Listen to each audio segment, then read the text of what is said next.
अनुपमा के इस एपिसोड में तो ड्रामा का लेवल बिल्कुल हाई था। पराग ने इस बार गुस्से में सारी हदें पार कर दी हैं और अनुपमा के सामने एक नई मुसीबत खड़ी हो गई है। एपिसोड की शुरुआत होती है कोठारी हाउस में, जहां पराग का गुस्सा 7वें आसमान पर है। उसे लगता है कि अंश ने जानबूझकर प्रार्थना को चोट पहुंचाई है। वो इतना गुस्सा जाता है कि वो बेचारे अंश को धक्के मारकर घर से बाहर निकाल देता है। अनुपमा और राही ये सब देखकर बिल्कुल शॉक्ड है जाते हैं। वो पराग को समझाने की लाख कोशिश करते हैं कि अंश बच्चा है, गलती हो गई होगी, लेकिन पराग किसी की एक नहीं सुनता।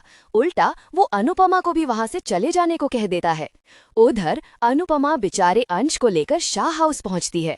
वहां परितोष यानी कि हमारा टोशू पूरे गुस्से में आग बबूला हो जाता है। वो चिल्लाने लगता है कि वो कोठारी परिवार को सबक सिखाएगा।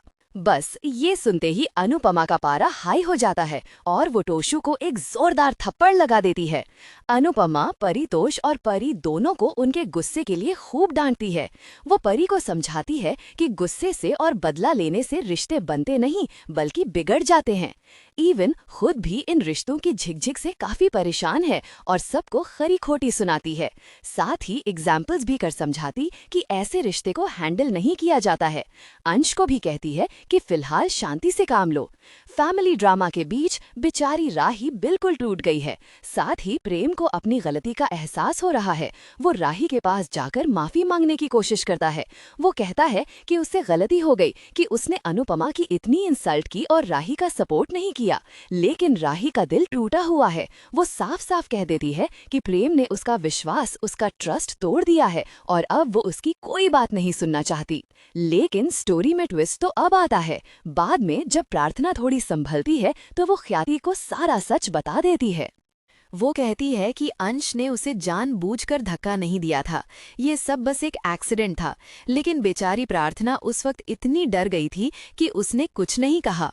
और तभी वहां पराग आता है और कहता है कि अंश को लेकर अब कोई बात नहीं करेगा क्योंकि उसका बिहेवियर गौतम को लेकर बिल्कुल सही नहीं था। वहीं ख्याति भी पराग को गौतम की पिछली हरकतें याद दिलाती है और कहती है कि गौतम का ये सुधरने का नाटक सिर्फ हमें भरोसा दिलाने के लिए है, वो असल में सुधर नहीं है।